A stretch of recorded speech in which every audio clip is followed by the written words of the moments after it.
Monsieur le Président de la République, la presse nationale et internationale brûle d'envie de vous rencontrer depuis plusieurs semaines. Et pour faire suite à cette demande, vous avez bien voulu vous prêter aux questions des journalistes qui ont préféré commencer par l'actualité du 7 décembre et aborder ensuite celle du 14 novembre. Merci. À nouveau, bonjour et merci pour votre présence.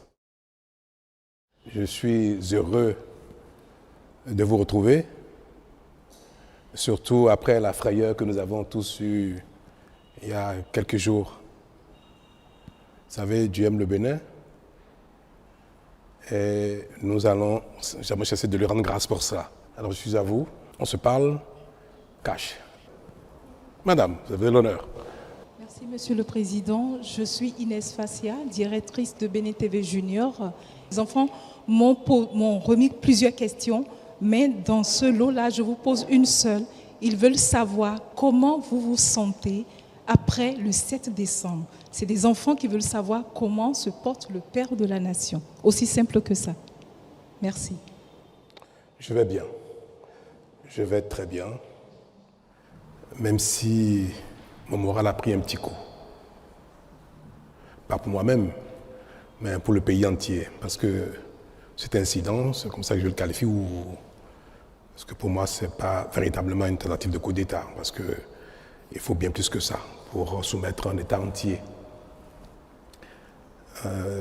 Je suis peiné, j'ai été très malheureux, je continue de l'être pour l'image que cela donne de notre pays.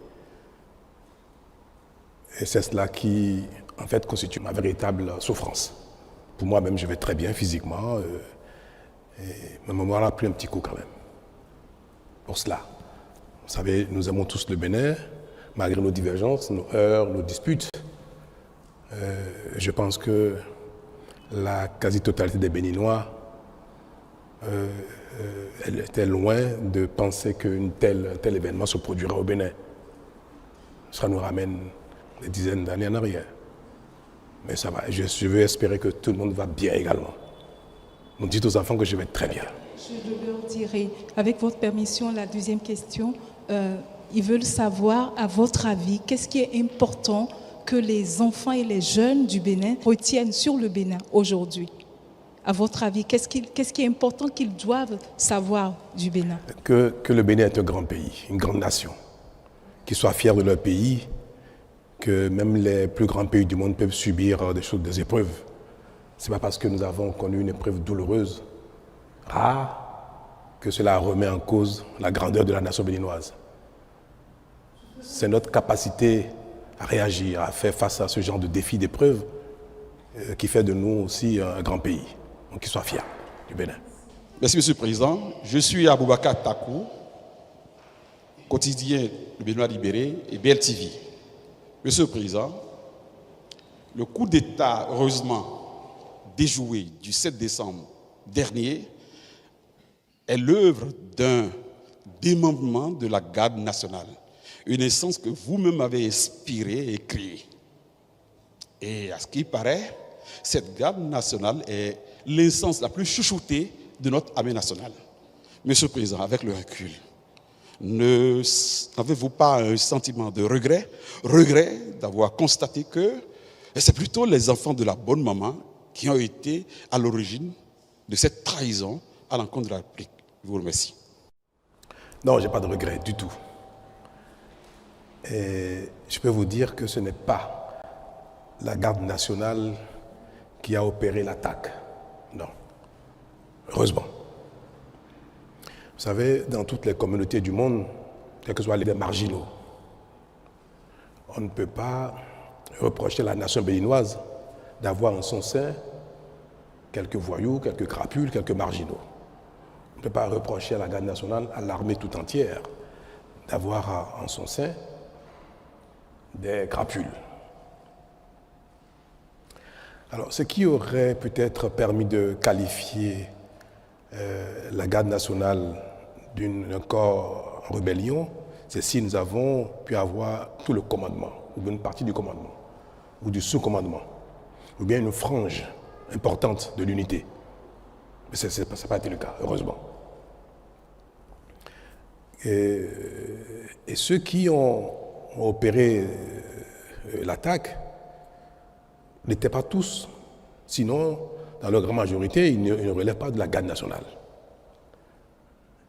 Ce sont quelques soldats qui étaient en séjour dans le camp de Togbe pour des formations, pour des mises à niveau, assurées par quelques formateurs de la garde nationale. Et je peux vous confirmer que l'armée béninoise tout entière, et notamment la garde nationale, elles ont été extraordinaires. Elles ont, dans les premières minutes, confirmé leur allégeance à l'État, au chef supérieur des armées, à leurs autorités, et ont engagé immédiatement des hommes pour venir au secours de l'État, pour venir porter main forte au mater les voyous. Nous avons reçu un détachement de la garde nationale elle-même qui est à Dessa, à Lada, et un détachement également de la caserne de Ouida.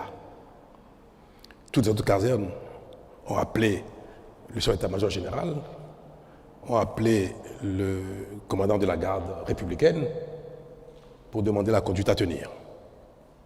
Savoir s'il faut engager toutes les casernes vers Cotonou pour protéger les institutions, protéger le palais, la résidence du chef de l'État, ou bien si l'incident était maîtrisé. En tout cas, toutes les casernes, tout le haut commandement, tout le sous-commandement a réagi dans les minutes qui ont suivi l'attaque.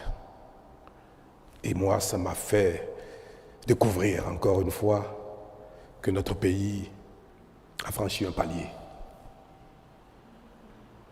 Vous savez, moi je n'appelle pas ça limite un coup d'État ou une tentative de coup d'État, c'est une attaque. Parce qu'un coup d'État, se saisir du pouvoir d'État requiert, certes, qu'il y ait une attaque du genre, mais qu'il y ait la possibilité que les différents corps d'armes se rallient. Qu'il y ait la possibilité que l'opinion publique, encore une bonne frange, se rallie. Que les institutions ou les principaux acteurs politiques se soumettent ou se rallient ou fassent allégeance. Mais nous n'avons observé rien de tout cela. Aucune caserne, aucun membre du haut commandement, du sous-commandement. Ils ont tous appelé, et je peux vous le dire, et je voudrais que vous en soyez fiers, ils ont tous appelé, et les voyous ont pris même l'outrecuidance d'appeler certains pour demander leur ralliement. Ils nous ont tout de suite informés de ces appels-là et ont exprimé leur attachement, leur loyauté à la République. Donc ce n'est pas la garde nationale, ce n'est même pas un démembrement de la garde nationale, ce n'est pas un commandement de la garde nationale, ni même un sous-commandement de la garde nationale. Je crois que nous devons garder notre fierté à l'égard de la garde nationale. Et le 1er août prochain, je serai parmi vous, dans le public ou une partie de la tribune, j'aurai le bonheur, le plaisir, l'honneur de me lever et de les applaudir. Parce qu'ils ont été extraordinaires. Une était ma volonté de limiter les dégâts. Quand ils ont fui de la télévision et se sont retranchés dans la caserne leur a été bombardée. Les renforts qui sont venus d'Alada, de la garde nationale, et de Ouida étaient en position de bombarder le camp de retrait, c'est-à-dire Togbe. Nous avons imaginé ce que ça aurait engendré comme dégâts humains, aussi bien dans la caserne que hors de la caserne. Parce qu'il y a eu beaucoup de jeunes soldats en formation qui n'étaient pas avec eux, mais qui ont embarqué.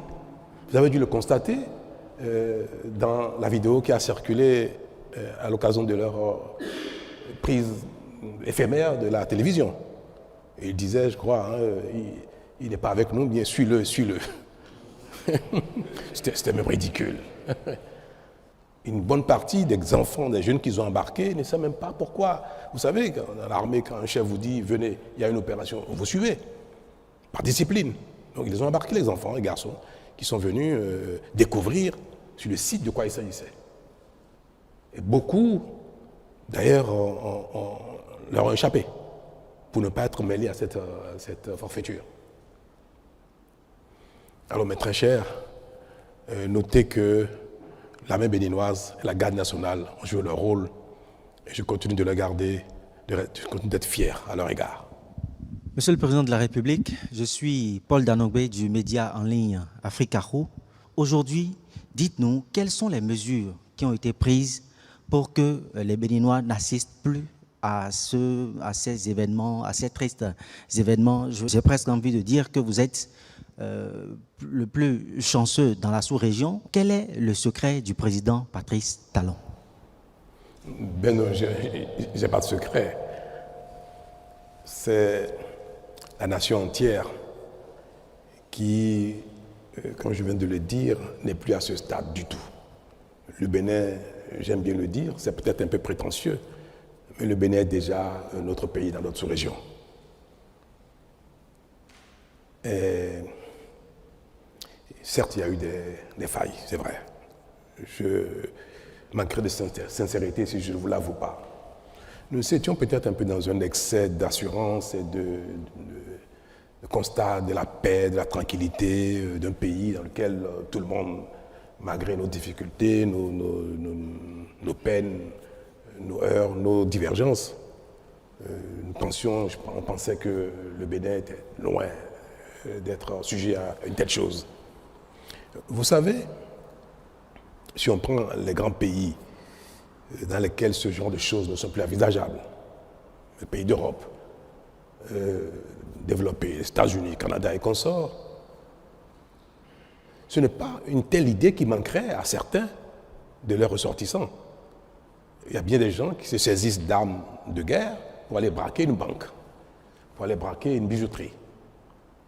Mais il ne reviendrait à personne dans un pays d'aller braquer l'Élysée ou bien la Maison-Blanche. Je suis certain qu'il y a plein de gens qui, se levant le matin, ont peut-être envie de devenir président des États-Unis ou président de la France par la force. Ça, on ne peut pas dire qu'aucun Français, aucun Américain, aucun Canadien, aucun Allemand n'est capable d'avoir une telle idée folle. Tous les hommes ne sont pas identiques, quel que soit le temps, quelle que soit l'époque, quel que soit le lieu. C'est pas pour dire toujours quelques marginaux. Autant, on peut prendre des armes pour aller braquer dans ces grands pays une banque, une bijouterie. Autant, même si l'envie existe, personne ne ferait des braquer, comme je viens de dire, l'Élysée ou bien la Maison-Blanche. Pourquoi? Parce que si quelqu'un le fait, il est certain, 100% certain, que cela ne va pas prospérer. Qu'aucun corps d'armes ne suivrait. Aucun commandement ne suivrait.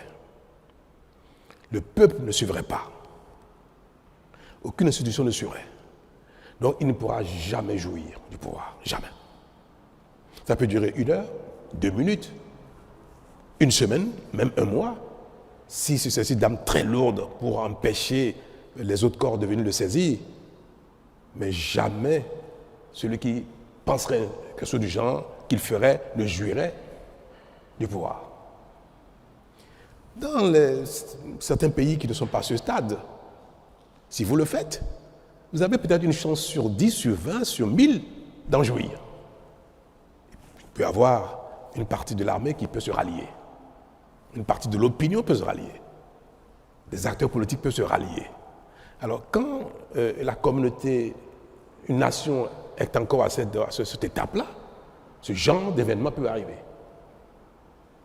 Mais une communauté, une nation dans laquelle, tout ce que je viens de citer, les institutions, l'armée, consorts, jamais ne se rallie à une telle aventure, dans cette communauté, il n'y aura jamais de coup d'État militaire ou par la force. Jamais. Alors, il faut souhaiter que notre pays qui vient de démontrer qu'il est un grand pays reste sur ce palier et que notre évolution, notre émancipation, notre compréhension du monde, de la vie, des règles et consorts n'amène plus jamais aucune frange de notre société significative. Que ce soit le peuple, que ce soit les institutions, que ce soit les armées, que personne ne puisse jamais adhérer ou faire allégeance ou approuver une telle chose. Et c'est pour ça que ceux qui ont eu le courage ou l'outrecuidance, ou c'est pas comment je vais l'appeler, de se réjouir de ça, comme je viens de dire, les marginaux ne manquent pas, nulle part au monde. Il y en a aussi au Bénin. Il y en a même parmi la classe politique. Parmi vous, il y en a. Ceux qui se sont réjouis de cela, ils sont condamnables. On ne peut pas applaudir publiquement un crime. On ne peut pas se réjouir publiquement d'un crime. Mais je pense que plus le temps passera, et plus ce genre de marginaux seront en nombre infime, pour que la nation dans sa globalité soit effectivement une très grande nation. C'est pour dire que c'est au Bénin qu'il faut, je vais dire ça, qu'il faut apporter le salut de ce qui s'est passé, c'est-à-dire que la tentative n'est pas prospérée. Moi, je n'ai pas de secret particulier. Je suis chef d'équipe pour un temps, ça va s'achever bientôt. Et nos actions ne portent que parce que les Béninois adhèrent à ce que nous faisons, malgré les divergences qu'on peut observer ici et là. Nous ne pourrons pas dire qu'aucun Béninois n'aura jamais, plus jamais une telle idée, mais il ne faudrait pas que l'idée puisse prospérer à ce point. Même si très vite, nous avons eu le dessus. Ils ont été chassés de la maison, vaillamment. Même moi-même, je n'ai pas eu peur d'être avec la garde républicaine, parce que je savais très bien que jamais cela ne prospérerait, que nous ferons face. Ils sont allés à la radio, on les a poursuivis, ils ont été délogés très vite de la radio, mais il y a eu un temps qui s'est écoulé entre le moment où ils ont été délogés et le moment où le ministre de l'Intérieur est venu s'exprimer. C'était un week-end, il fallait qu'ils viennent de Calavi. Et c'était la personne la plus indiquée. Mais ceux qui sont à la CRTB ont bien vu qu'il n'y avait pas eu de résistance. On les a poursuivis, ils sont partis très vite. Bon, c'était des voyous. C'était des voyous, des petits terroristes qui ont été manipulés, encouragés par quelques acteurs marginaux politiques du Bénin et puis quelques également personnes étrangères que je me garderai d'évoquer ici parce que la justice s'est déjà saisie de cette affaire-là. Donc c'est des petits voyous, des barlotins, je ne sais même pas comment il faut les qualifier, insensés, qui ont été encouragés, manipulés par des nostalgiques et par des jaloux. Je n'en dirai pas plus. Je suis Emmanuelle Sodji, correspondante de France 24 au Bénin. Ma question est la suivante. Quelle est votre véritable lecture politique de cette tentative de coup de force? Et puis, deuxième partie, est-ce que vous craignez que cette nouvelle tentative se produise, sachant que les principaux responsables sont encore en fuite? Merci. Ma lecture politique de ce qui s'est passé, je n'en ai aucune. Je fais une lecture sociologique de ce qui s'est passé et non politique.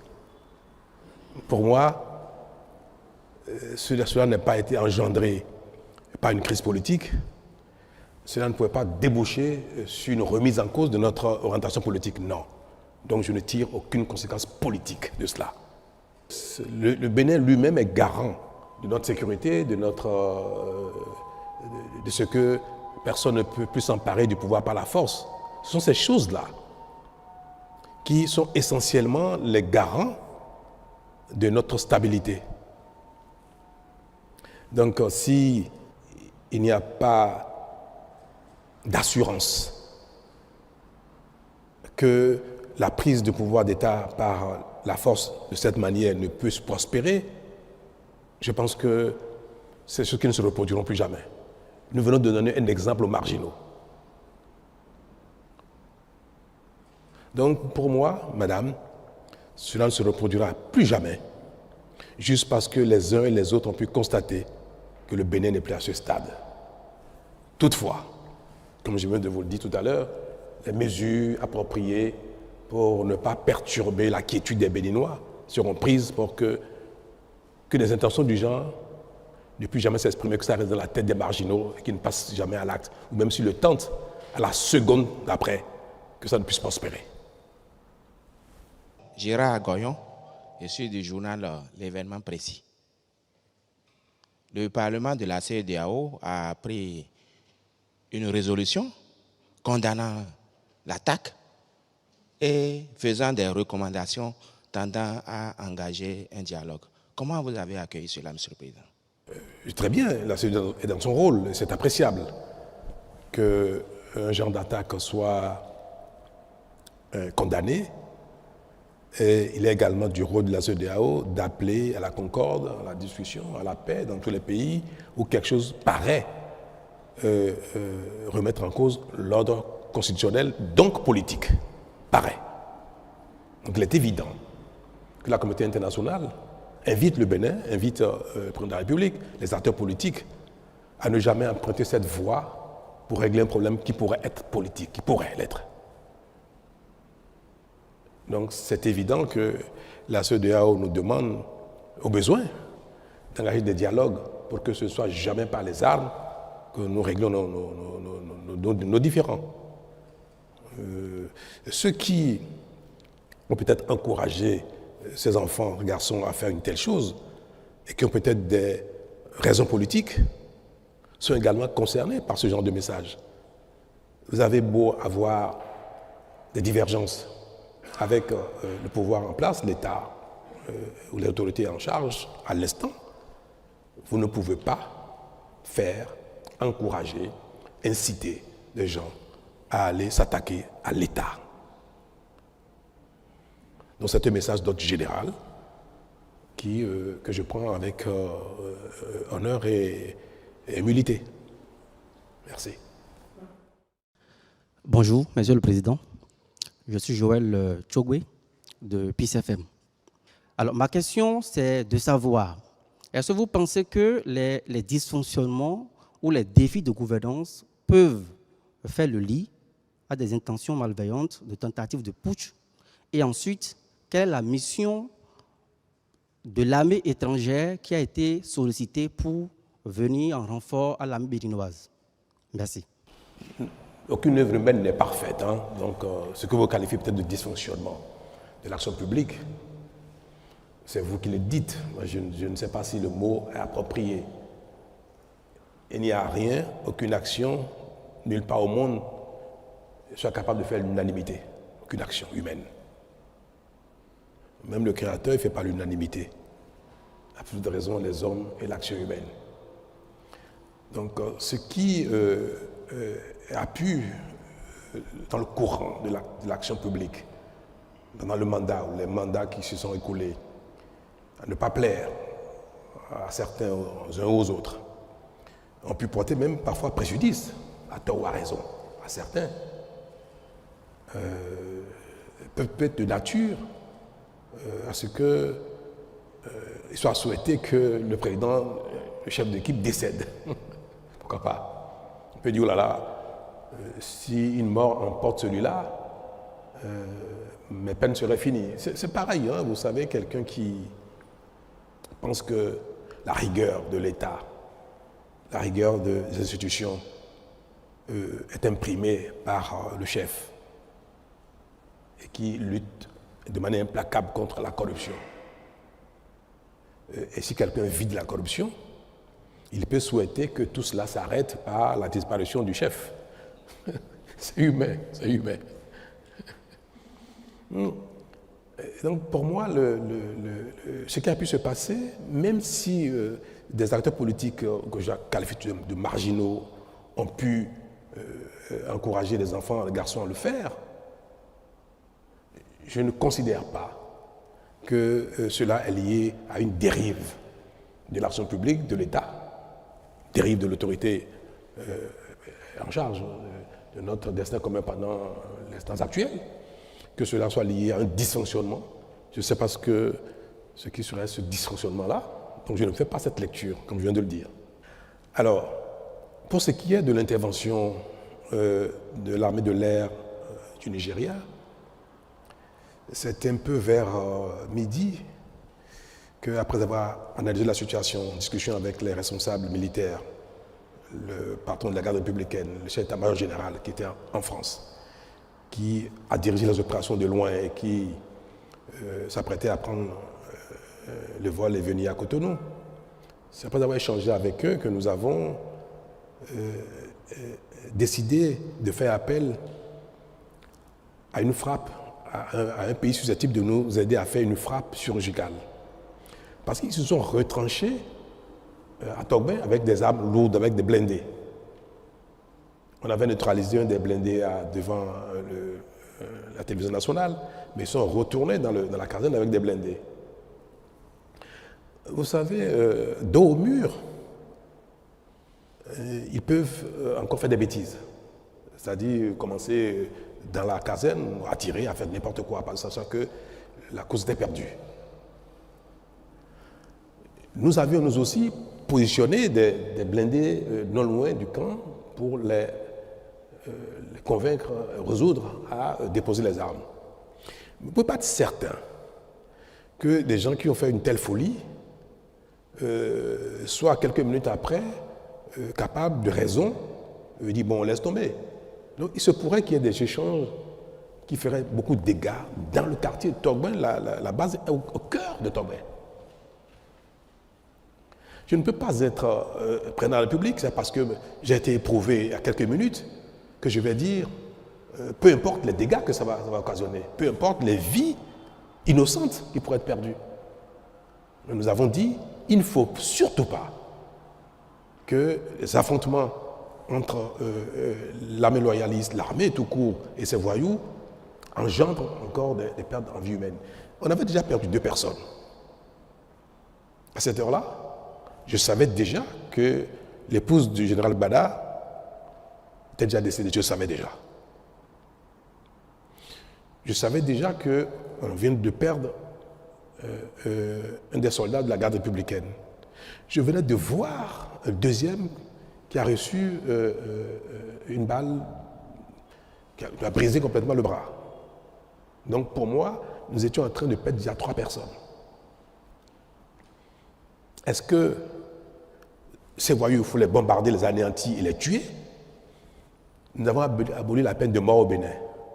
Nous n'allons pas, par nos armes, tuer des gens qui sont dans le crime.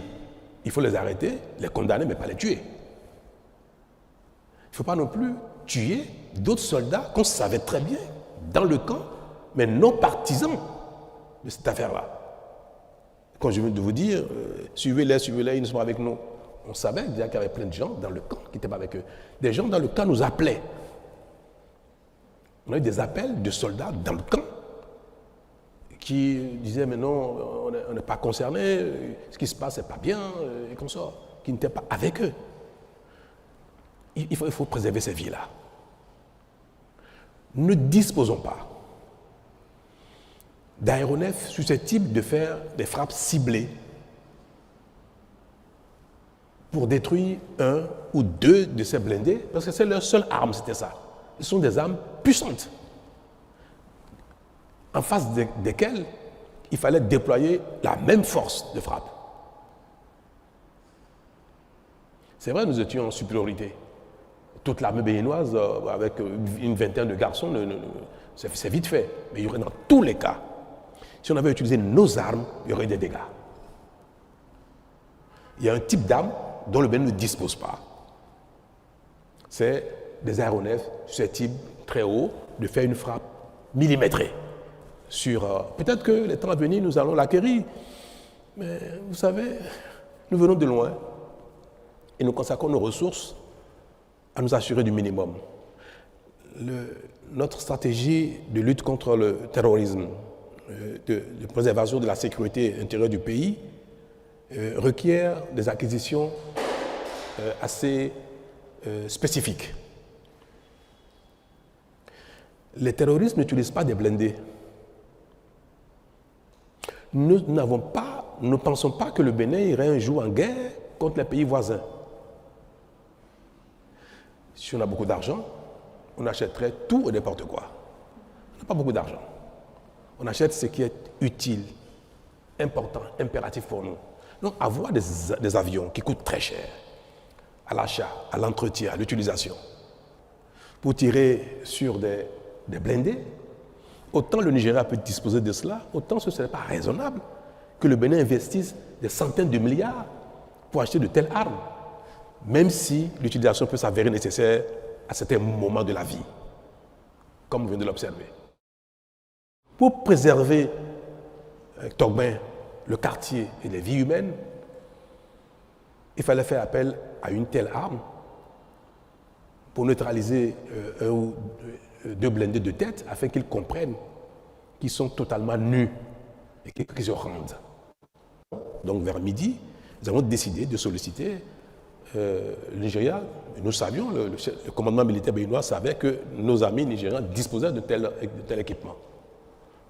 On leur a fait appel via la CEDEAO, via le président Tinubu lui-même en personne, et nous avons opéré les formalités nécessaires dans la journée pour que ce soit une intervention qui se fasse dans le cadre de la CEDEAO, normée, bien précis, et nous avons dit dans quel cadre nous voulons le faire, et nous avons rassuré les Nigérians que cela éviterait beaucoup de pertes en vie humaine.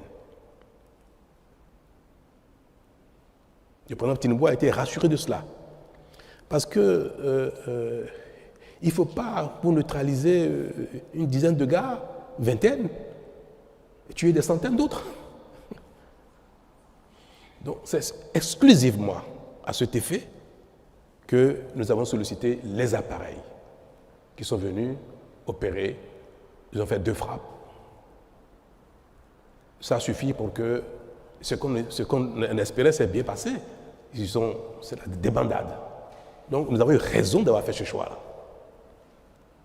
Le président du Nigeria a souhaité envoyer une troupe terrestre. Vous savez, quand vous êtes éprouvé, il est de bon ton de ne pas refuser l'aide, même si vous n'en avez pas besoin.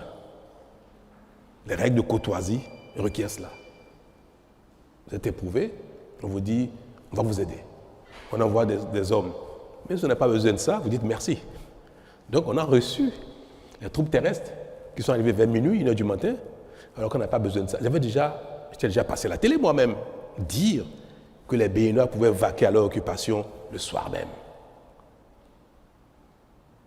Pourtant, l'armée nigériane est venue par voie de terre à minuit. Nous avons installé, ça montre que la coopération fonctionne bien une fois de plus. Tout cela montre bien que on peut toujours compter sur la coopération internationale si il y a besoin. Bonjour Monsieur le Président, Ozia Sounouvou de Bénin TV.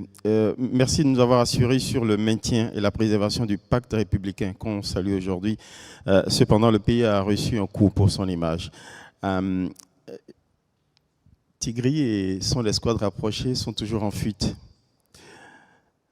Permettez d'insister sur la question d'Emmanuel Sodji. Est-ce que vous redoutez une nouvelle tentative et est-ce qu'on peut savoir où il se terre, si vous ne pouvez pas pour le moment nous parler des complicités du voisinage? Où est-ce qu'il se terre? Moi, je ne crains pas une récidive de la chose. Et même si ça devait se faire, soyez tranquille, peut-être personne ne le saura parce que ça n'ira pas à ce point-là. C'est vrai, ils sont en fuite et c'est vrai que nous voulions qu'ils déposent des armes, qu'ils se rendent. Et pour ne rien vous cacher, à un moment donné, nous avons eu Tigri au téléphone.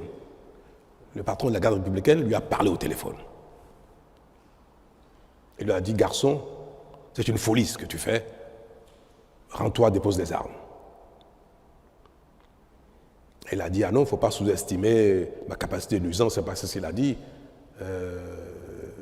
Non, mais nous voyons que vous voulez nous bombarder. J'espère, à un moment donné, ils étaient déjà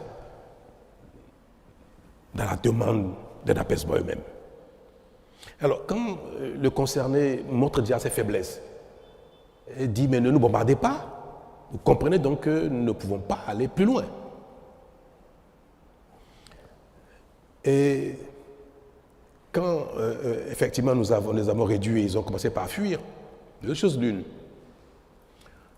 Certains ont fui avec leurs armes, qu'ils ont jetées après dans les caniveaux, dans les rues de Togben, puisque nous avons reçu des armes, la population nous a amené des armes après. Quand ils fuient comme ça avec des armes, vous les poursuivez, c'est des champs de tir, le risque encore de mort devient réel à l'instant où vous poursuivez quelqu'un qui est armé dans un quartier densément peuplé. Nous aurions pu, si on avait donné le feu vert aux hommes de la poursuite de tirer sur eux, quand ils ont commencé à faire le mur, quand certains sont mis en civil, certains sont mis en civil et sont sortis du camp sur des motos. Moi, j'ai donné les consignes de ne pas abattre qui que ce soit en fuite. Parce qu'il y a déjà eu un premier lot qui s'est enfui. Quand ils sont arrivés dans le camp, Tigri lui-même est parti du camp en civil et en voiture. Il a abandonné les garçons, il a quitté il est sorti du camp. Quand la frappe a eu lieu, il n'y était plus. Donc, ceux qui se sont enfuis, tant mieux. Nous les recherchons, nous avons retrouvé certains parmi eux, mais certains n'ont pas été retrouvés et je crois, ont eu la facilité de quitter le territoire. Parce que vous savez très bien que la convivialité, la bonne cohabitation entre nos deux pays, la CEDEAO, même si parfois sur les papiers, ce n'est pas une réalité, entre les populations, c'est une réalité. Les échanges sont libres, totalement libres entre les populations sur les frontières. Et il n'y a pas que les points de passage officiels qui permettent d'aller du Bénin au Nigeria, au Niger, au Burkina ou au Togo. Donc ils ont pu passer les frontières. Et nous avons lancé les mandats d'arrêt contre eux. Nous avons sollicité les pays concernés pour coopérer et nous les livrer. Je vais espérer qu'ils vont coopérer, qu'ils vont nous livrer ces voyous-là. Parce qu'il faut qu'ils en répondent. Mais je compte de vous dire, c'était moins de mal que ce soit enfui que les poursuivants. Nous fassions beaucoup de victimes dans Togben. Rachida Ousso de BIP Radio.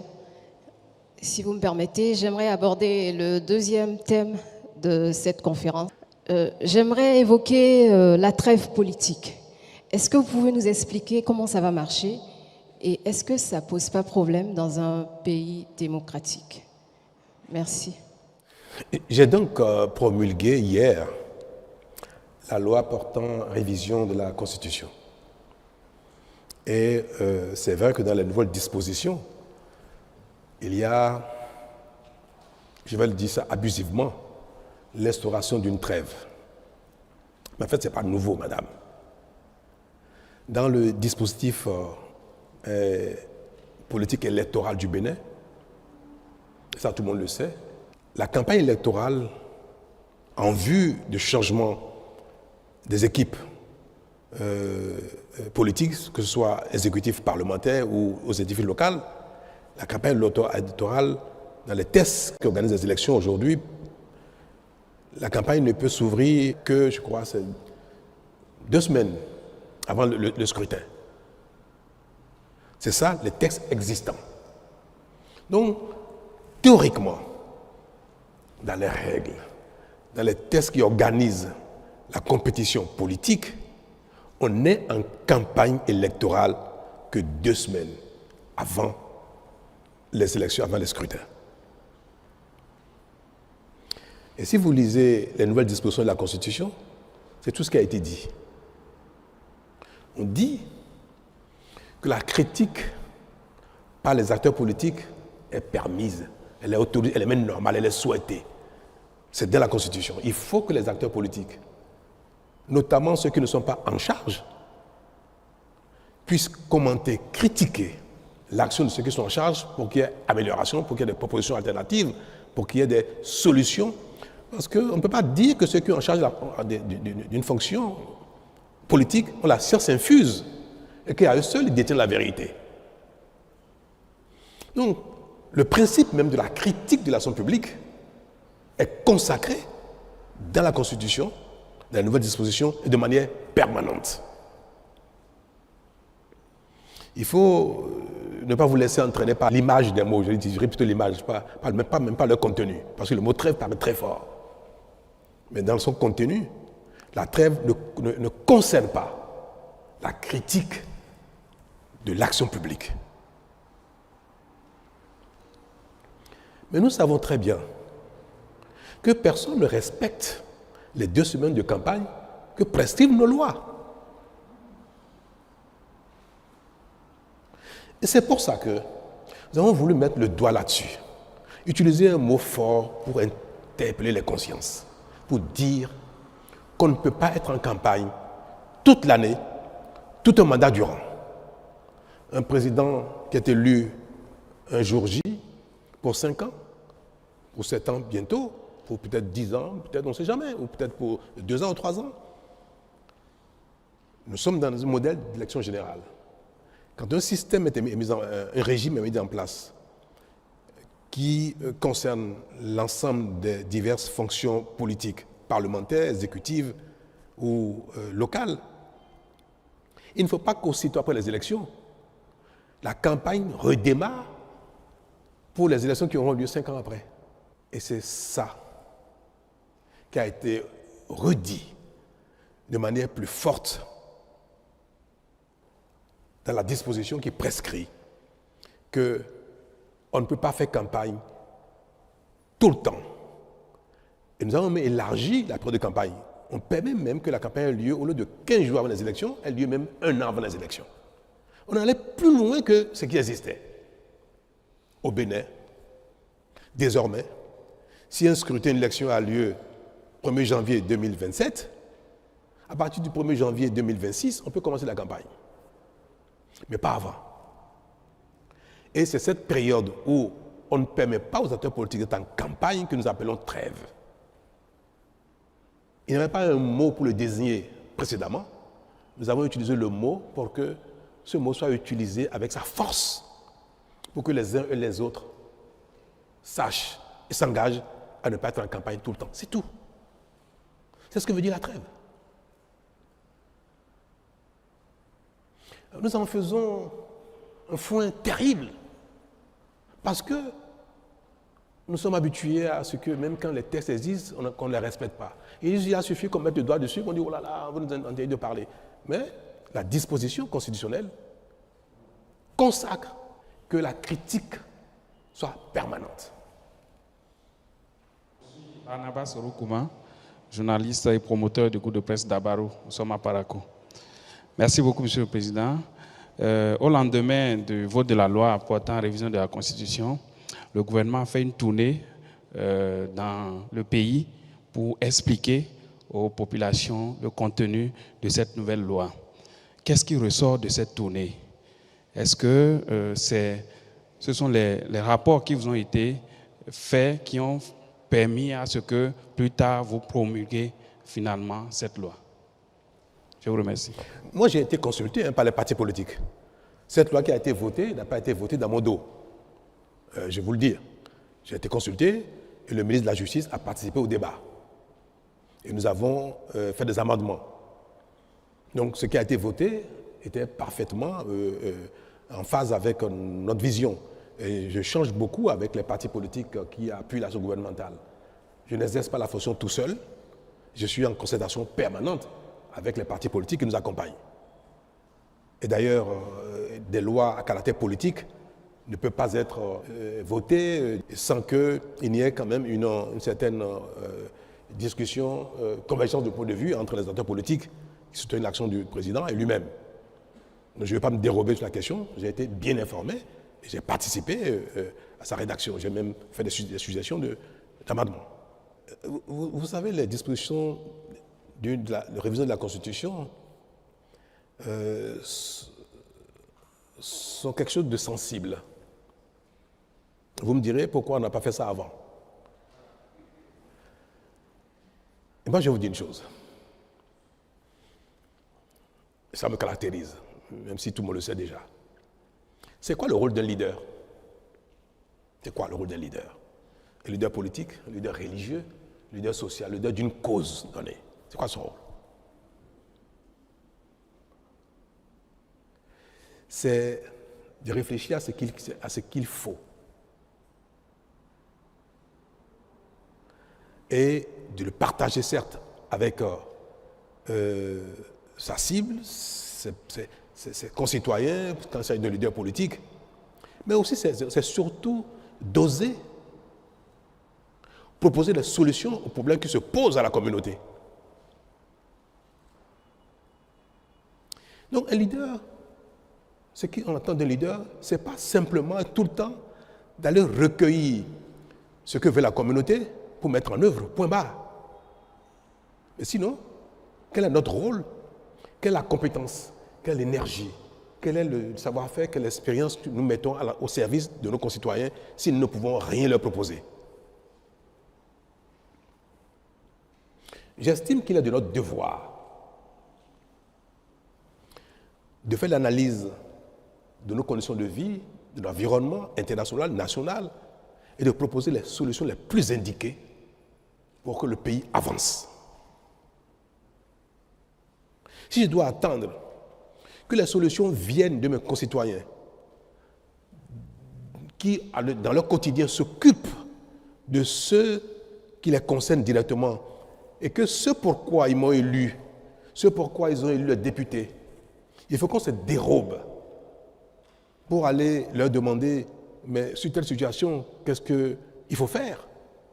Mais c'est que c'est une faillite. Non, il ne faut pas se dérober. Nous pouvons voter une loi et rendre compte. Je crois que c'est ce qui a été fait. Le temps que nous avons mis à promulguer n'est pas lié à la reddition de comptes. Non. Il fallait que la Cour constitutionnelle se prononce sur la conformité de la loi par rapport à la Constitution. Mais j'ai voulu, par respect au peuple, j'ai voulu quand même que tout de suite, dès que la loi a été votée, j'ai voulu que le peuple soit informé de cela, nonobstant la procédure de validation par la Cour constitutionnelle en ce qui concerne la constitutionnalité de la loi. Bonjour Monsieur le Président, Oui. le Sénat. Quels sont ses pouvoirs réels? Beaucoup pensent que c'est une institution que vous avez créée qui se place au-dessus des institutions qui existent et que c'est également pour placer le futur président de la République sous tutelle. Et est-ce que vous êtes le futur président du Sénat? Le Sénat, tel qu'il a été défini, paraît une invention béninoise, n'est-ce pas? J'ai entendu dire qu'il n'y a aucun élu au Sénat, que le Sénat n'a aucune légitimité. Pourtant, le Sénat a un rôle important. Je veux vous dire que c'est vrai, chacun imagine, invente ce qui lui convient, ce qui est conforme à ses besoins, à son histoire, à sa réalité. Mais il est rare que les idées même les plus belles, les plus innovantes ou novatrices relèvent d'une exclusivité. Dites-vous une chose, quand vous pensez à quelque chose de très bien, quelqu'un a déjà pensé à ça. C'est rare qu'on soit vraiment les seuls à avoir une idée novatrice. Le fait que ce soit un parlement de gens désignés, de compétences, d'expérience, de sagesse, existe ailleurs dans le monde. Vous le savez, non? Le Bénin n'est pas le seul pays dans lequel le Sénat est composé à 100% de personnes désignées, aucun élu. Le Canada. Le Sénat du Canada, il n'y a aucun élu dedans. Ils sont tous désignés. Ce n'est pas le Canada qui nous a inspirés. Hein. C'est vrai que la connaissance du monde peut parfois nous amener à faire nos analyses de manière circonstanciée. Le rôle qu'on a voulu donner au Sénat requiert que ce soit un Sénat de personnalité. Pour jouer ce rôle tampon, pour jouer ce rôle d'apaisement, pour jouer ce rôle de régulateur de la vie politique. Au Bénin, il n'y a aucune institution qui régule, qui apaise, qui tempère les ardeurs politiques. Ça n'existe pas. Et pourtant, c'est notre plus grand problème. Ce sont les heurts politiques qui créent des histoires. Ce sont les différences politiques qui même empêchent l'action politique efficace. Il n'est pas inutile qu'il y ait dans la République un conseil de sages.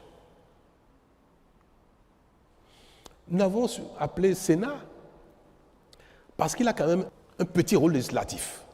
Et le thème consacré pour les institutions qui partagent avec l'Assemblée le pouvoir législatif, ce thème standard, c'est le Sénat. S'il n'y avait pas le moindre rôle législatif dans les attributions du Sénat, on aurait peut-être appelé le Conseil des sages.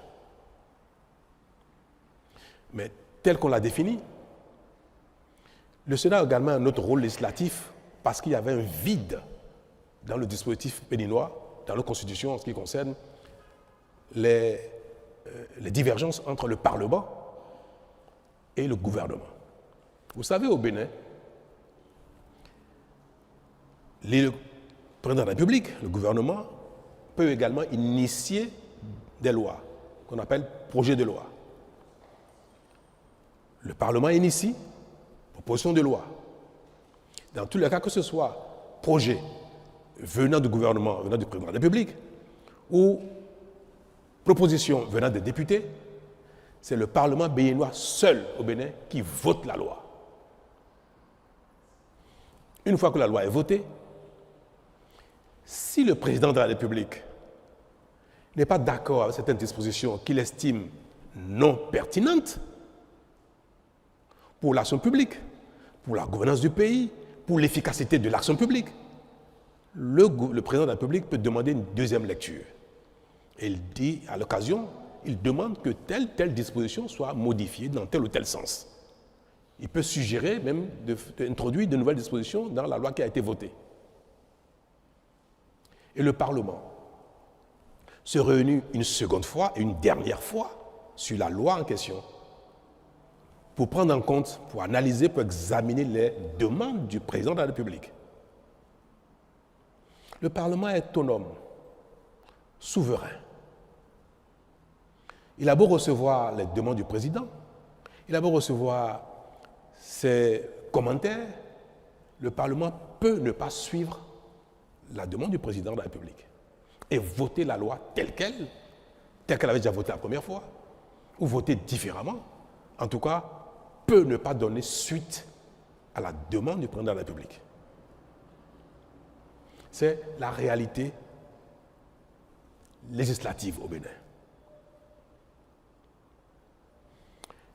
Mais nous sommes dans un régime présidentiel où l'ensemble de l'action publique, de développement, d'organisation, de sécurité, de financement, tout cela relève des prérogatives du président de la République. Quand il y a divergence majeure entre le président de la République, entre le gouvernement et le Parlement, il peut y avoir un blocage. Et on l'observe dans les grands pays où ils ont un système bipolaire, où le pouvoir est véritablement partagé entre un Parlement, je vais donner l'exemple de la France, entre le Parlement et le président de la République. Parce que ce n'est pas un régime parlementaire, c'est un régime présidentiel, mais qui partage son pouvoir exécutif avec la majorité parlementaire. Il peut y avoir des blocages terribles. Le Bénin n'est pas dans un régime du genre, mais quand même, les lois peuvent être votées sans l'approbation ou sans prendre en compte les demandes ou les exigences du président de la République. C'est bien pour la démocratie, mais parfois pour les pays comme les nôtres, ça génère des paralysies ou ça génère des perversions. Et c'est surtout les perversions qu'il faut craindre. Pendant longtemps, pour ceux qui ont la mémoire des choses, pour voter les lois au Parlement, ce sont des valises d'argent qui vont à Porte-Novo. Vous avez oublié ça apparemment. Pourtant, ça date d'à peine 10 ans. On en parlait de manière confortable. C'est devenu quelque chose de courant. Ça ne gênait plus personne. les lois, toutes les lois pratiquement, en tout cas les lois majeures, notamment si c'est une proposition de loi venant du gouvernement, il faut payer avant que le Parlement ne vote. C'est une proposition de loi dans laquelle le président ou le gouvernement a un intérêt particulier sur une disposition particulière. Elle a beau être pertinente, s'il ne paye pas, ce ne sera pas voté. Les valises d'argent circulaient entre Cotonou et Porto-Novo. Tout le monde le savait, ça. Et ça nous convenait bien. Nous étions tombés dans une perversion qui est devenue quelque chose de sport national, comme la plupart de nos travers. Hein. Mais j'ai été très vite confronté aussi à cette demande-là. J'ai dit, avec moi, pas question. C'est fini ça. Moi, je suis venu pour réformer. Et c'était l'une des raisons pour lesquelles j'avais dit, je ferai un seul mandat de réforme et ça me suffira parce que je considérais qu'il fallait combattre nos tares, nos perversions, nos vulnérabilités et que cela allait améliorer la population publique. La bonne gouvernance, allait instaurer la bonne gouvernance. J'ai combattu, j'ai refusé. Mais ce n'est pas n'importe qui résiste à ça. Mais j'ai entrepris, moi, honorablement, de parler avec la classe politique entière, tous les partis existants, y compris la FCBE d'alors, en proposant un pacte, en proposant qu'on travaille ensemble. Une partie a accepté, d'autres ont reçu le dictat de leur chef. Non. Mais j'ai réussi à recomposer une majorité au Parlement pour accompagner l'action publique, mon action. Je ne peux pas, parce que moi je suis chanceux, parce que je suis parfois un peu kamikaze, je ne peux pas voir des imperfections, des choses graves qui génèrent des travers et en partant dire, bon, tant pis, moi je m'en suis sorti, le reste on verra bien. C'est mon pays.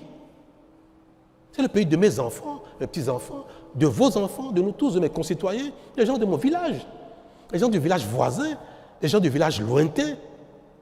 Bref, c'est le pays de mes concitoyens. Et si Dieu me donne une longue vie, je serai béni encore peut-être pendant quelques années et je vais subir la gouvernance de mon pays.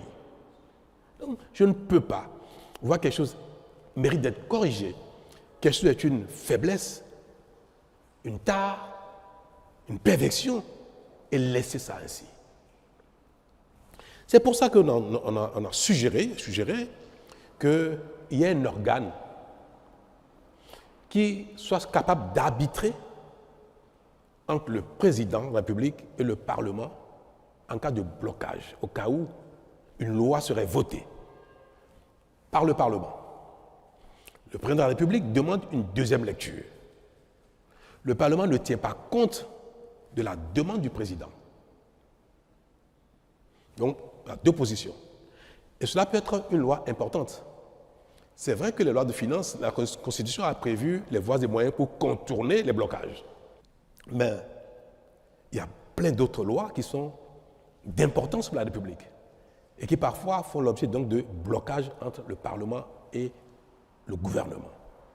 Nous avons dit qu'il peut y avoir un conseil de sages, de sachants, les gens qui ont été au Parlement, qui ont été dans la fonction, qui ont été à la Cour constitutionnelle, sont des personnalités diverses qui peuvent examiner la demande du président, la loi votée par le Parlement et dire le Parlement a raison, le président de la République a tort, ou bien le président de la République a raison, c'est le Parlement qui a tort.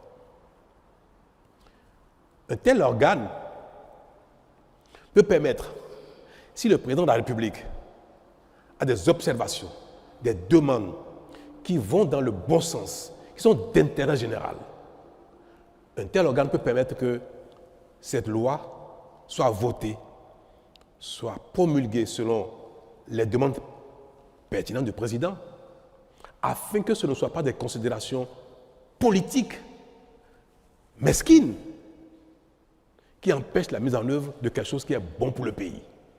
Nous considérons que, ne regardez pas le Sénat l'entame, imaginez le Sénat dans 10, 15, 20 ans. Un organe du genre qui rassemble autant de personnalités qui ont été dans ces genres de fonctions, forcément à quelque chose de plus que le gouvernement lui-même, que quelque chose de plus que le Parlement lui-même en matière d'appréciation de l'intérêt général. Un tel Sénat peut être un bon arbitre, parce que c'est pour aussi que le président de la République veuille faire quelque chose qui ne soit pas de l'intérêt général, ou bien qui soit purement relatif à un calcul politicien, politique. Voilà l'une des raisons pour lesquelles nous avons dit que le Sénat peut avoir un petit rôle législatif. Le Sénat ne peut pas reformuler la loi. Il peut simplement dire telle position paraît plus conforme aux intérêts de la nation que telle position donc donne raison à l'une position. Et quand le Sénat arbitre, la disposition ou la loi ou les dispositions de la loi qui ont reçu l'arbitrage du Sénat s'imposent. Et en ce moment, le président est tenu de la promulguer, ou sinon, la Cour constitutionnelle proclame la loi exécutoire. Voilà un aspect qui relève de ce que je sais de la fonction que j'ai exécutée pendant bientôt 10 ans. Le Sénat également peut demander parfois une deuxième lecture. Le Parlement a voté une loi et le Sénat estime qu'il y a telle disposition qui sont peut-être pas suffisamment pertinentes ou qui ne vont pas dans le bon sens. Le Sénat peut conseiller, en fait, peut demander au Parlement, je vous suggère d'examiner telle chose. Et vous revotez la loi. Si le Parlement vote la loi à nouveau, sans tenir compte des observations du Sénat, le Sénat ne peut rien faire. Le Sénat s'incline parce que le Sénat n'a pas véritablement le pouvoir législatif direct.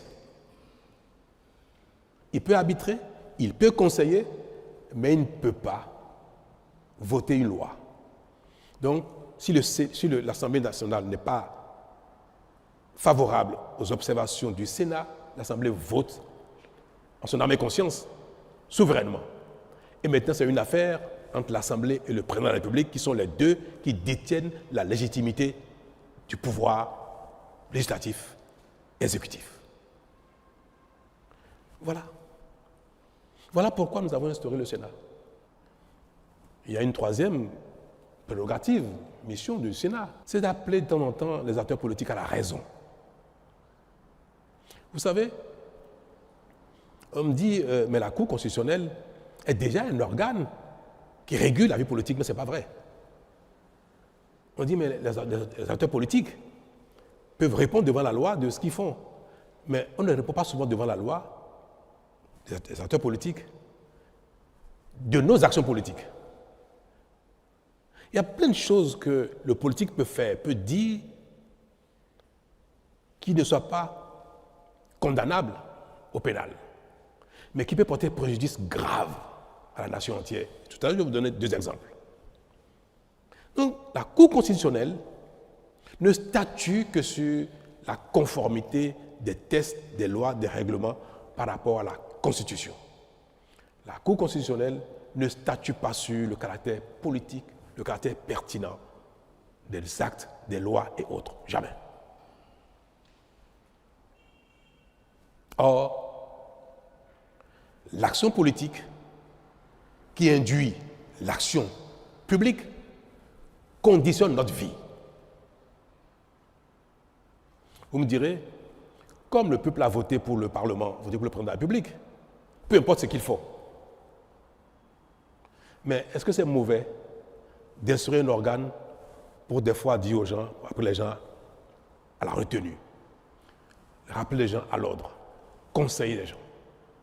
Un exemple. On interdit les filets qu'on appelle, pour la pêche, la pêche, il y a un filet, un équipement de pêche qu'on appelle Medokpo Konu. C'est-à-dire, vous faites la pêche avec ça, vous ramassez tout. Les menus frétins, y compris même les alevins, tout, vous ramassez tout. Et quand on utilise ces genres d'équipements, on appauvrit le plan d'eau, le cours d'eau. Et la pêche finit par, la recherche halieutique finit par mourir complètement. Donc, l'État régule et empêche les équipements qui ne sont pas conformes à l'intérêt général. Un homme politique, conseiller communal, député, ministre, non, parce qu'en général, les règles, en un moment, sont fixées par le gouvernement et un ministre fait ça, il va être démis tout de suite. mais vous prenez un acteur politique, chef d'un parti politique, conseiller communal ou député, qui dit à ses parents, dans sa localité, n'écoutez pas, ne faites pas attention à cette règle, à cet arrêté du ministre des Histoires, continuez de pêcher avec votre filet, mais ne pas nous. C'est un acteur politique, hein, ce n'est pas un citoyen ordinaire.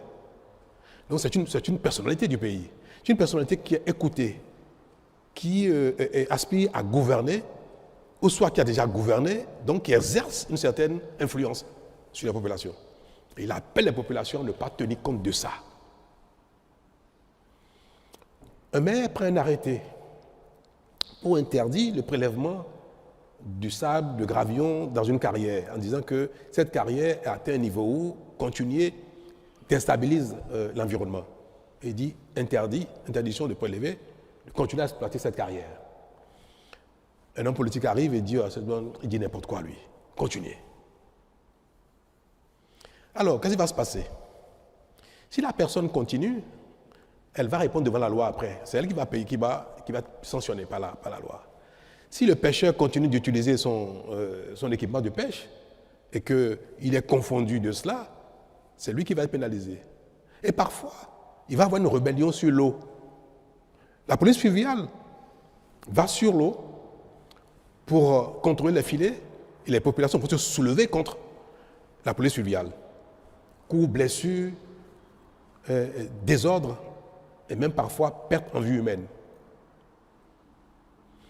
Le véritable auteur, c'est qui? C'est l'homme politique.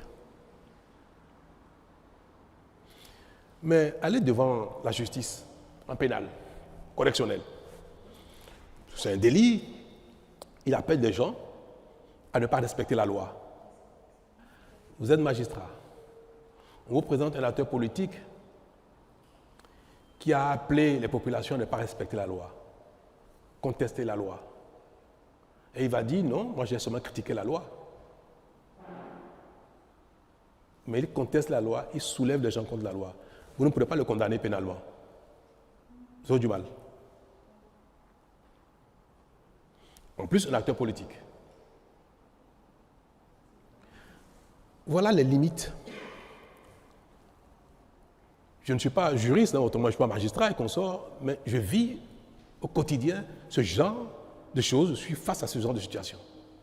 Où un homme politique va dire ça,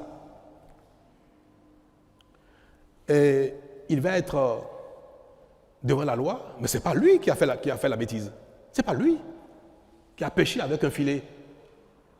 Lui, il a simplement dit aux populations, mais j'estime que le test de loi, le règlement ou l'arrêté qu'on sort était excessif ou bien n'est pas pertinent et qu'on sort, je n'ai dit que ça. Mais ça, ce n'est pas condamnable. C'est ni un délit, ni un crime. Il faut que les juges aillent très loin pour aller trouver la culpabilité pénale d'un tel comportement politique. Et ça fait des dégâts énormes dans nos communautés. Il y a des choses qu'un citoyen lambda peut dire. Tant qu'il n'a pas un frein, il n'a pas commis un délit, il peut continuer de le dire. Parce qu'on n'arrête pas les gens, on ne pousse pas les gens juste parce qu'ils disent cette loi-là, moi je ne vais pas la respecter. Un citoyen le dit ça, on ne le fera rien du tout. Il conteste la loi alors qu'il n'a pas le droit. On n'a pas le droit de contester les tests, les règlements, les lois de la République. On peut les critiquer, on ne peut pas les contester. Pour les contester, il faut aller devant les juridictions qui ont la compétence de recevoir les contestations et de statuer pour dire « Ah, le citoyen a raison, telle loi, tel règlement, tel décret n'est pas conforme à l'ensemble du dispositif positif légal de notre pays. » Mais en dehors de la contestation devant la juridiction, théoriquement, personne n'a le droit de contester l'autorité de la loi, des règlements, dès lors qu'ils sont en vigueur.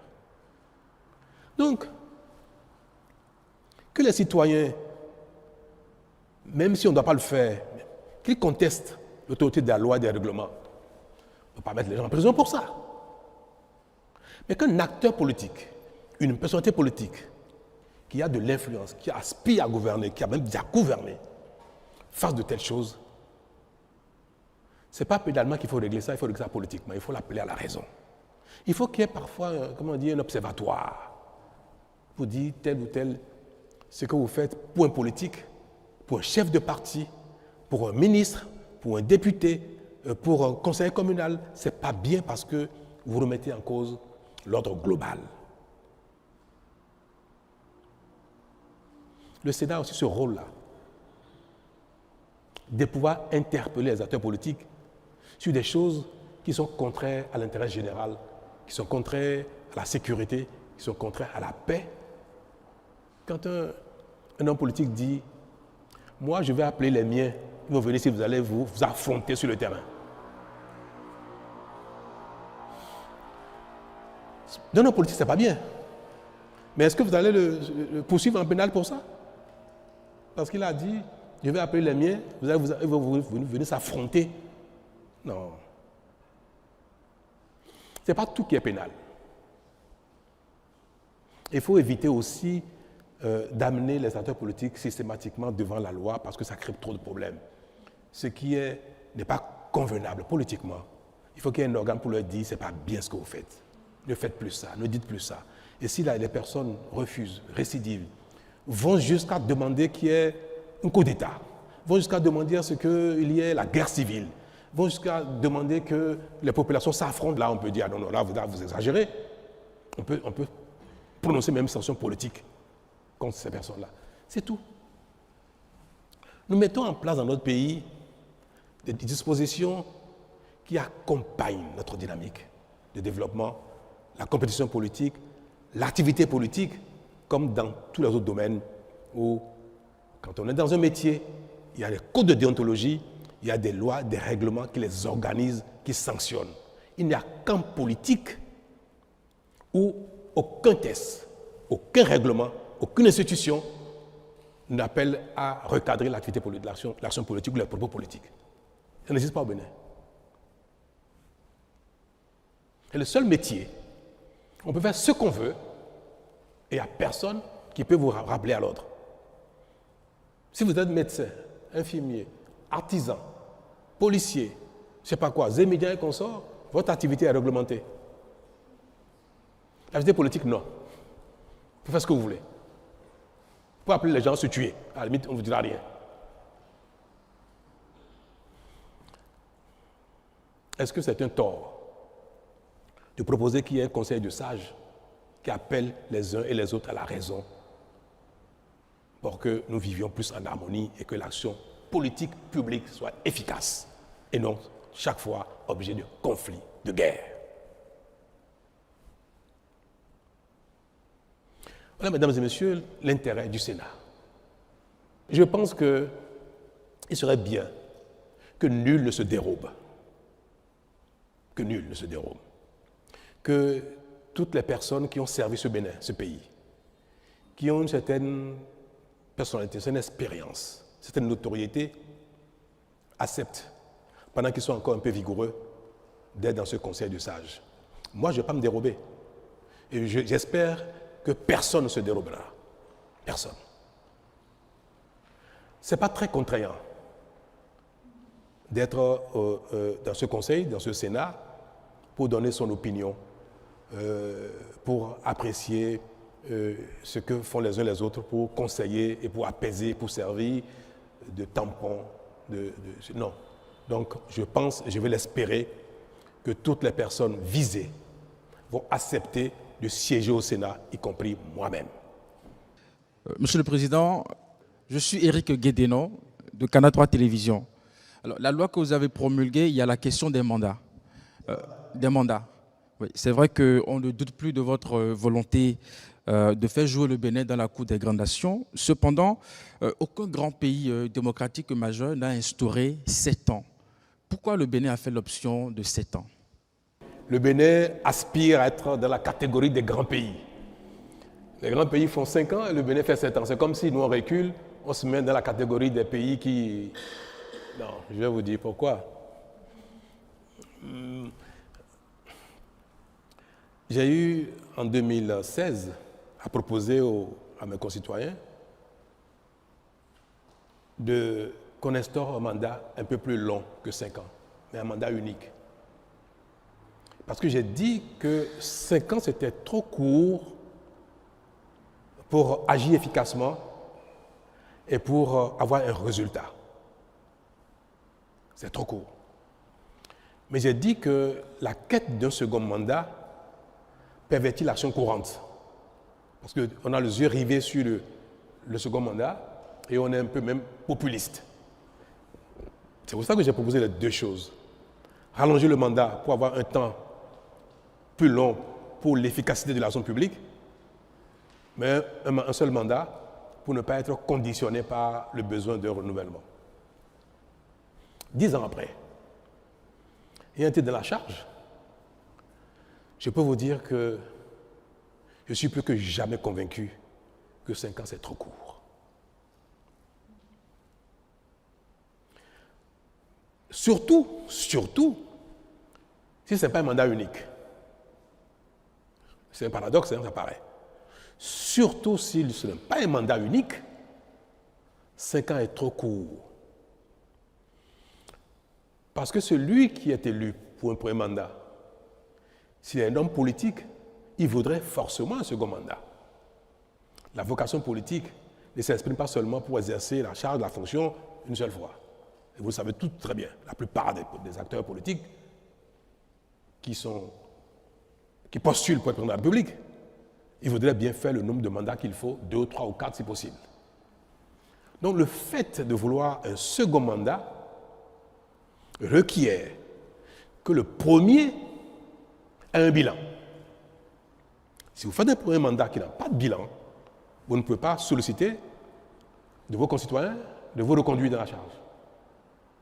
Mais comment on fait pour avoir un bilan visible au bout de 5 ans? On ne fait que des choses visibles en apparence, mais qui manquent souvent de profondeur, de qualité. Une telle situation pousse les gouvernants, le président de la République, les régimes, dans la précipitation. Et tout ce qui est fait est bâclé. Sans études, sans compte expertise, sans donner le temps qu'il faut aux entreprises pour exercer, quand c'est des travaux, que c'est une réforme, tout ce qui relève de l'action publique est fait de la précipitation. Parce qu'on veut, au bout de 2 ou 3 ans, avoir un résultat visible.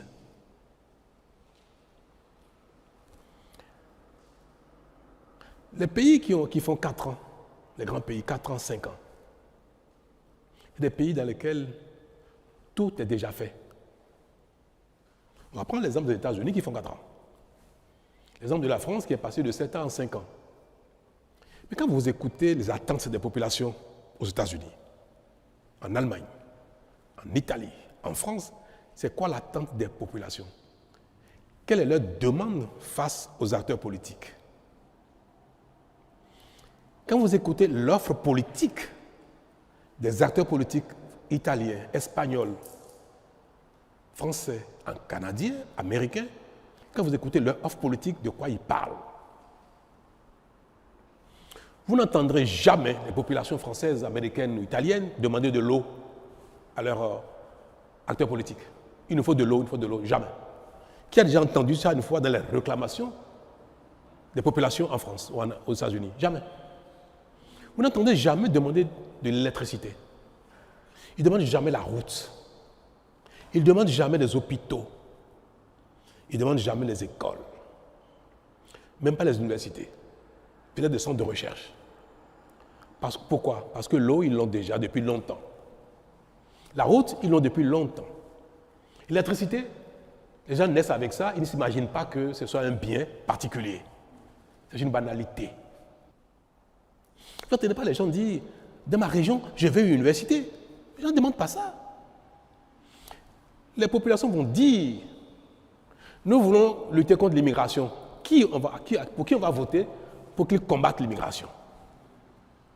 Pour qui on va voter pour qu'il assure notre sécurité dans les quartiers, dans les villes? Sécurité. Lutte contre l'immigration. On va entendre Nous ne voulons pas aller à la retraite à 65 ans, on veut continuer à la retraite à 60 ans.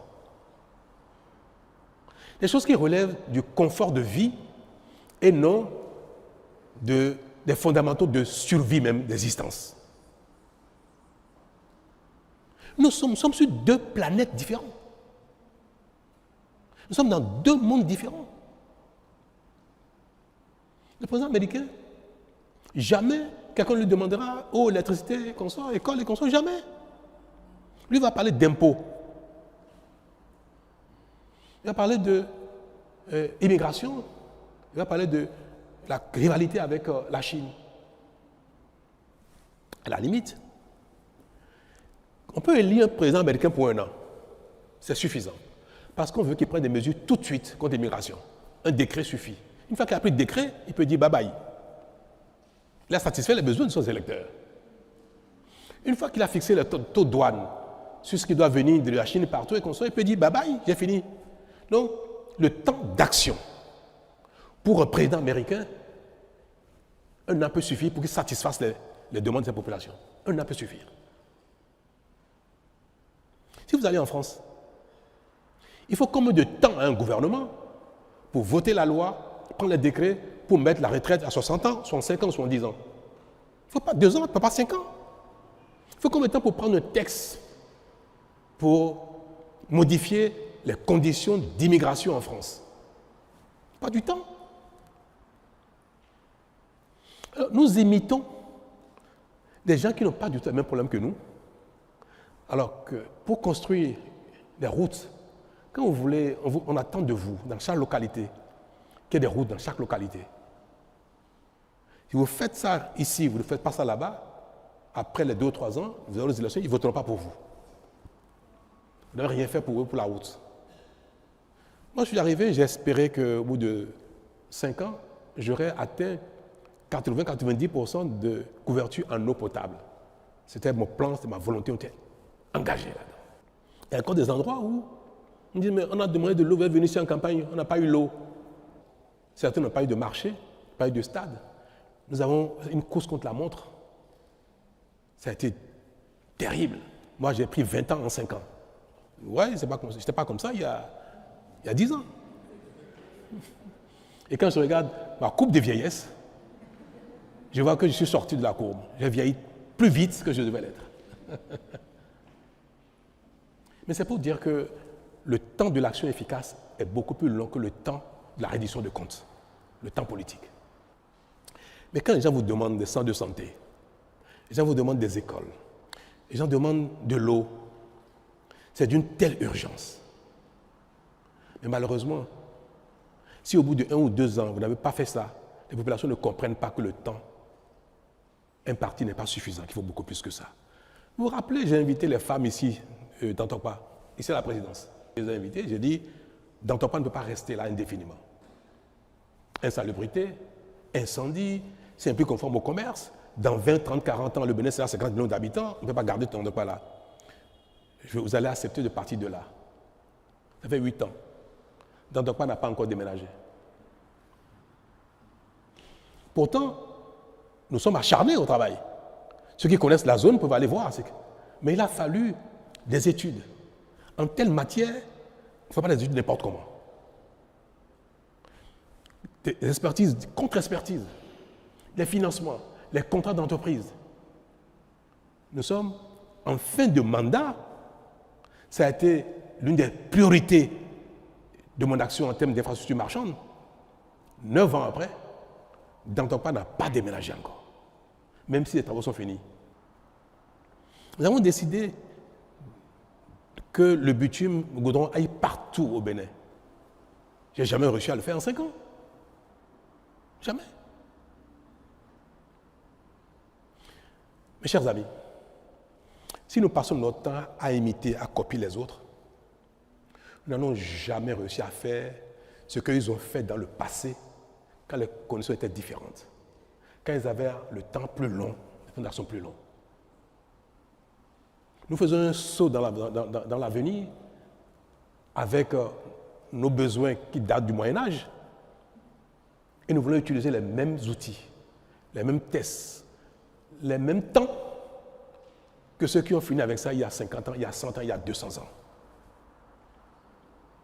Si nous voulons que nos hommes politiques, les présidents que nous allons élire, ne fassent pas un remake de Maria Gleta, il faut leur donner le temps de l'action.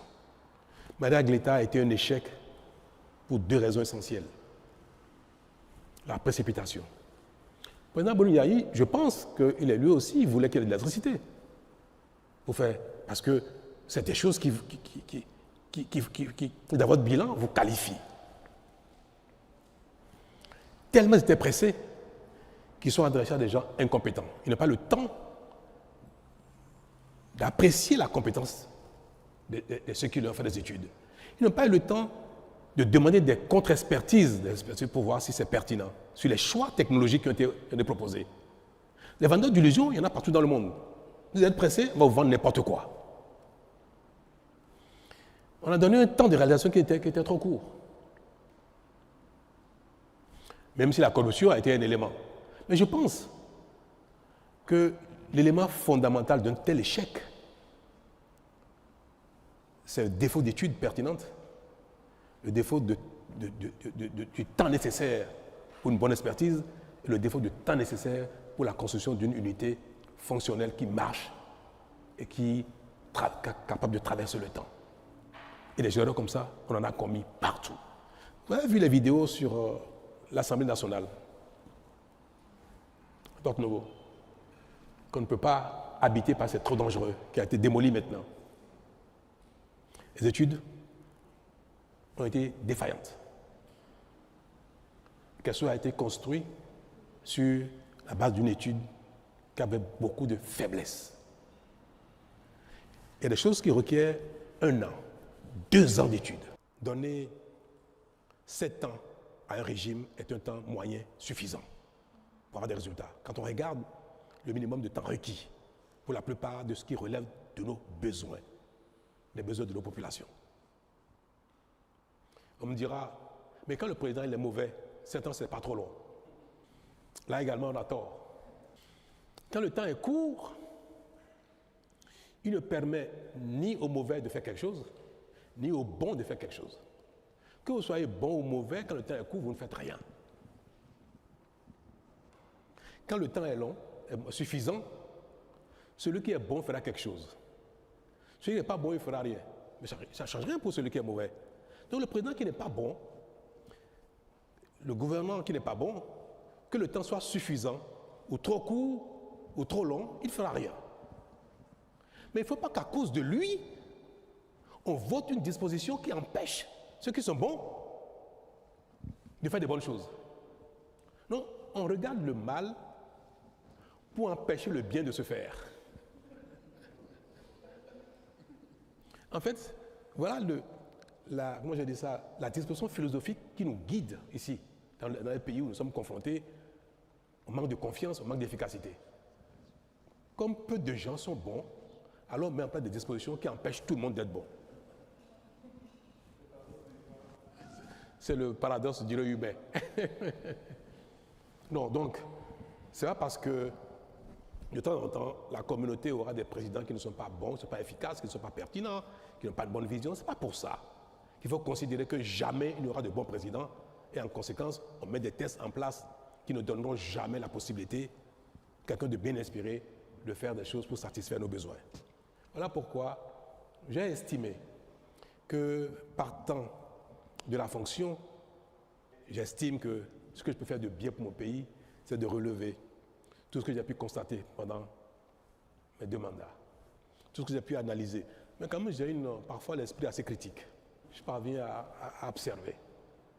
Donc, mais tout ce qu'il faut comme solution pour transformer l'essai, pour que le Bénin aille plus loin, plus vite, plus efficacement, plus durablement pour les temps à venir, je me suis permis de dire, voilà, de ce que j'ai pu observer, ce qui nous permettra de transformer l'essai. Ne pas avoir été dans cette fonction pendant 10 ans et partir sans laisser quelques indications pour ceux qui vont nous succéder. Ce n'était pas à mon profit. Ce sera au profit de personne, ce sera au profit du Bénin. Merci, Monsieur le Président. Agapit Maforikan de la télévision privée commerciale Télé Bénin. Monsieur le Président, je voudrais juste rebondir sur les 7 ans toujours, mais concernant les maires et les députés. Cette fois-ci, 7 ans renouvelables X fois. Pour le Président, c'est limité. Une fois, ça peut se comprendre. Pourquoi pour les élus locaux et pour les députés, ce n'est pas limité? Merci, Monsieur le Président. Le fait de limiter le nombre de mandats pour des élus qui ne sont pas dans l'exécutif, parce qu'on aura appliqué le même principe qu'on a adopté pour le président de la République, était une erreur pour ces deux raisons suivantes. Nous sommes dans un régime présidentiel. L'action publique est exercée par le président de la République. Tout ce que je viens de dire, le bilan, le temps d'action, l'efficacité dans le rôle, l'énergie qu'il faut pour mettre tout ça en œuvre, c'est requis pour le président de la République, mais ce n'est pas requis pour un député. Est-ce qu'on est d'accord? Donc nous sommes en fait dans deux champs différents de compétences, deux champs d'exigence, deux champs de disponibilité différents. Ce qui justifie qu'un président de la République ne pas rester longtemps parce qu'il va s'écléroser, il va se fatiguer, sa vision, il va rester enfermé dedans, il ne va pas pouvoir faire les corrections qu'il faut, il est dans l'action. Et pour ça, il ne faut pas qu'un homme s'éternise au pouvoir. Mais par contre, le député le plus efficace, qui va avoir le plus de pertinence dans l'action parlementaire, c'est le député qui a de l'expérience. Et on peut l'observer. Les parlementaires sont plus pertinents dans les analyses, dans les suggestions, dans les propositions, dans les analyses comparées, quand ils ont de la matière, quand ils ont de l'expérience. Donc, on prive le pays de ce que les gens ont pu capitaliser comme expérience politique et qui est requis dans l'action parlementaire, qui est requis dans l'action législative. Voilà une raison suffisante pour dire qu'on a appliqué les critères de prendre la République aux autres alors que ce n'est pas du tout la même chose. La deuxième raison, c'est la démotivation que cela peut générer dans l'animation de la vie politique et dans l'appartenance au parti politique. Celui qui ne peut plus être un élu, il est démotivé, il n'est plus engagé, il n'est plus actif. Est-ce qu'il faut systématiquement qu'il y ait un renouvellement systématique des acteurs politiques ou bien il faut qu'il y ait un renouvellement mérité? Est-ce que c'est parce que d'autres attendent qu'il faut nécessairement dire ceux qui ont déjà été acteurs politiques quitter la scène que les autres montrent? C'est une façon d'amener, de faire la promotion, non pas par le mérite politique, mais pas simplement le principe de renouvellement systématique. Ce n'est pas en toute chose dans la vie que le renouvellement systématique est un bienfait, est pertinent. Il y a bien de domaines dans la vie où il ne faut pas renouveler les gens de manière systématique. Un médecin qui a capté de l'expérience, vous dites qu'il est trop vieux, dès que quelqu'un sort de l'école, il faut qu'il le remplace. Si on fait ça, on va tuer la qualité de la médecine.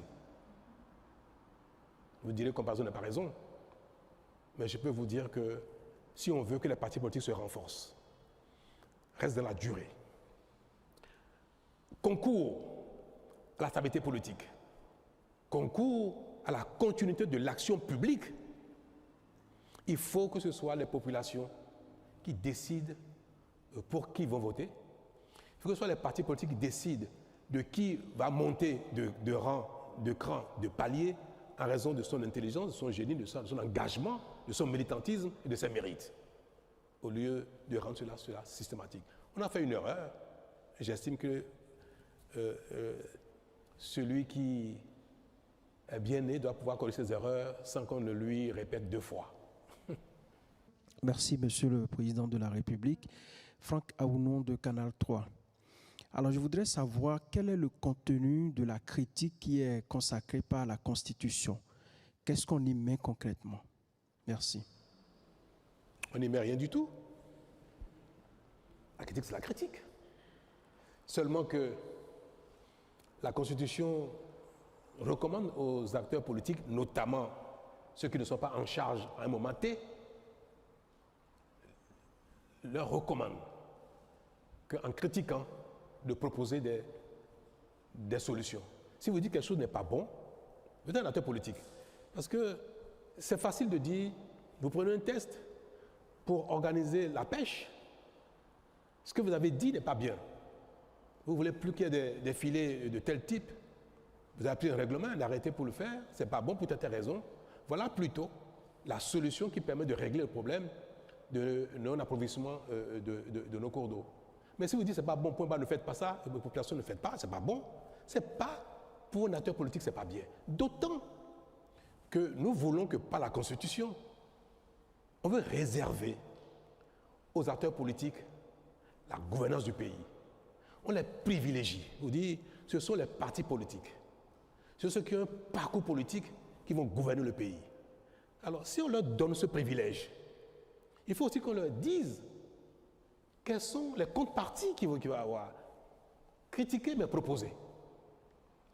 Même pour l'humain que nous sommes, critiquer sans proposer, c'est de l'insulte. Ou alors, quand vous critiquez, vous dites, je ne sais pas comment il faut faire, hein, mais je pense qu'il y a peut-être mieux à faire. C'est déjà une façon différente de la critique que souvent les acteurs politiques n'ont pas.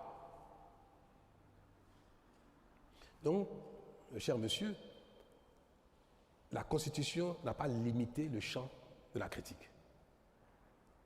Elle recommande simplement aux acteurs politiques qu'ils puissent de temps en temps faire des propositions quand ils trouvent que quelque chose n'est pas bien.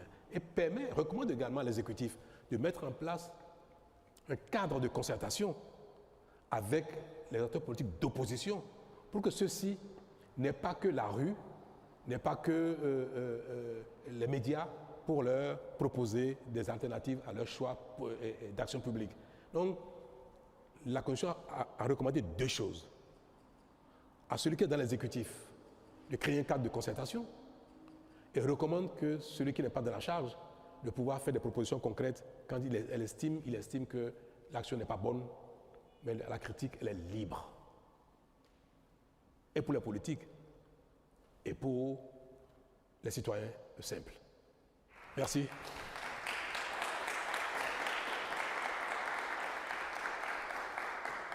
Je voudrais, avant de vous adresser mes vœux de manière formelle, vous souhaiter une bonne année, vous des médias et de la presse. Le Bénin fait son chemin. Nous allons souhaiter que 2026 nous apporte davantage que les années passées. Bonne santé à tous, du métier et qu'il y ait un peu plus de ralice.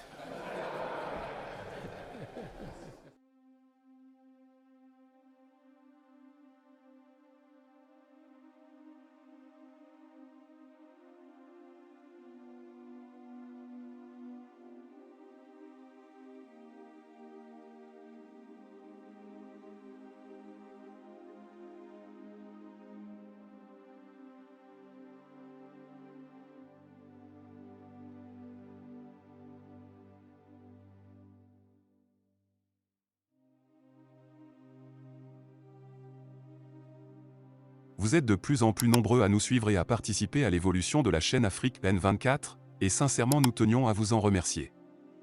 Nous lisons tous vos commentaires qui enrichissent le débat et vraiment nous vous demandons de nous soutenir, en aimant les vidéos pour une large diffusion, et pour continuer à avoir une ligne éditoriale indépendante, et vous proposer de nouvelles émissions toujours de plus en plus enrichissantes. Ne restons pas passifs, soyons actifs.